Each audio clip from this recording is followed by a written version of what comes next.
दोस्तों, आज एक इम्पॉर्टेंट ग्लोबल कमोडिटी न्यूज है। ऑयल प्राइसेस फिर से स्लिप कर गए और इस बार रीजन सिंपल है। मार्केट में सप्लाई डिमांड से ज्यादा हो गई है। चलिए डिटेल में समझते हैं। देखिए, ग्लोबल रिपोर्ट्स के हिसाब से ऑयल प्रोड्यूसिंग कंट्रीज ने आउटपुट बढ़ाया है और डिमांड साइड में कोई स्ट्रॉन्ग जंप नहीं दिख रहा। इस मिसमैच के कारण मार्केट में ओवर सप्लाई का प्रेशर बन गया और जैसे ही सप्लाई ज्यादा होती है, प्राइसेस ऑटोमेटिकली नीचे आते हैं। अब आता है मैं पार्ट, इंडिया को क्या फायदा, क्योंकि इंडिया एक मेजर ऑयल इंपोर्टिंग कंट्री है। तो जब ग्लोबल क्रूड सस्ता होता है, डायरेक्ट इम्पैक्ट होता है। एक इंपोर्ट बिल कम होता है, दो transport and logistics cost lower होती है, तीन ये सारी चीजें मिलकर इन्फ्लेशन प्रेशर को हल्की सी रिलीफ देती हैं। चार और पॉलिसी एक्सपर्ट्स के हिसाब से अगर इन्फ्लेशन स्टेबल रहे तो फ्यूचर में मॉनेटरी पॉलिसी को ईज करना इजी हो जाता है, मतलब रेट कट एनवायरनमेंट का स्कोप इंप्रूव होता है।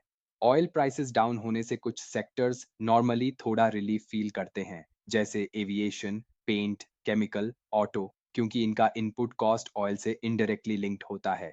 मैक्रो लेवल पर इकोनॉमी को भी ब्रीदिंग स्पेस मिलती है। तो ओवरऑल समरी ये है कि ऑयल में करेक्शन इंडिया के लिए एक पॉजिटिव मैक्रो सिग्नल बन सकता है। इन्फ्लेशन, कॉस्ट प्रेशर और पॉलिसी एनवायरनमेंट पर हल्की सी कंफर्ट क्रिएट होती है। ऐसे ग्लोबल अपडेट्स जो इंडिया पर रियल इम्पैक्ट डालते हैं। Thank you.